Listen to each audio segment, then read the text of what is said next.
माँ, मैं कलेक्टर बन गया राजेश पाटिल की आत्मकथा है, जिसमें उन्होंने अपने जीवन की संघर्षपूर्ण यात्रा का सजीव वर्णन किया है।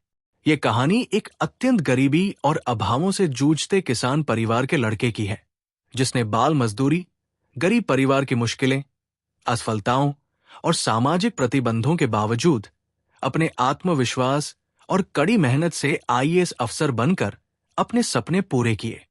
राजेश पाटिल का जन्म महाराष्ट्र के खंडेश क्षेत्र के एक गरीब किसान परिवार में हुआ था। बचपन में उन्हें खेतों में मजदूरी करनी पड़ी। सब्जी बेचना, ट्रैक्टर पर काम करना जैसे छोटे-मोटे काम करने पड़े। ऐसी कठिनाइयों के बीच उन्होंने पढ़ाई जारी रखी और अच्छे दोस्त और गुरुजनों के साथ मिलकर अपना रुझान सुधारकर जीवन की दिशा बदली। बचपन में उनकी हरकतों और गलतियों के कारण परिवार में तनाव भी हुआ, लेकिन उन्होंने हार नहीं मानी।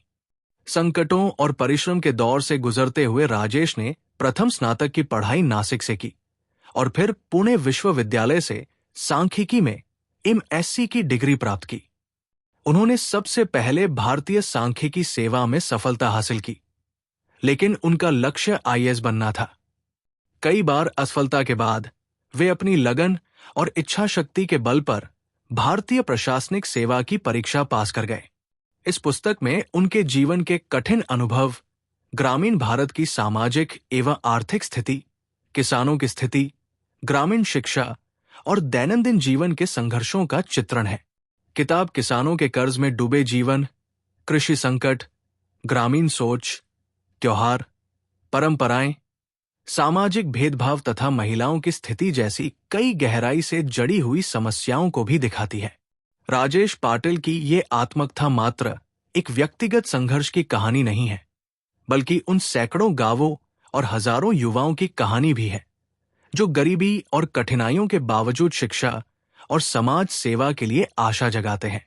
ये पुस्तक प्रेरणा देती है कि परिस्थितियों को परास्त करके सही मार्ग चुनने की दृढ़ता से कोई भी अपने सपने पूरे कर सकता है। संक्षेप में, मां मैं कलेक्टर बन गया कहानी है एक गरीब बाल मजदूर से आईएएस अधिकारी बनने की, जिसमें संघर्ष, दृढ़ निश्चय, शिक्षा का महत्व और ग्रामीण भारत की विविध सामाजिक आर्थिक चुनौतियों का स्पष्ट चित्रण है। ये प्रेरक कहानी युवाओं के लिए एक मिसाल के रूप में स्थापित हुई है।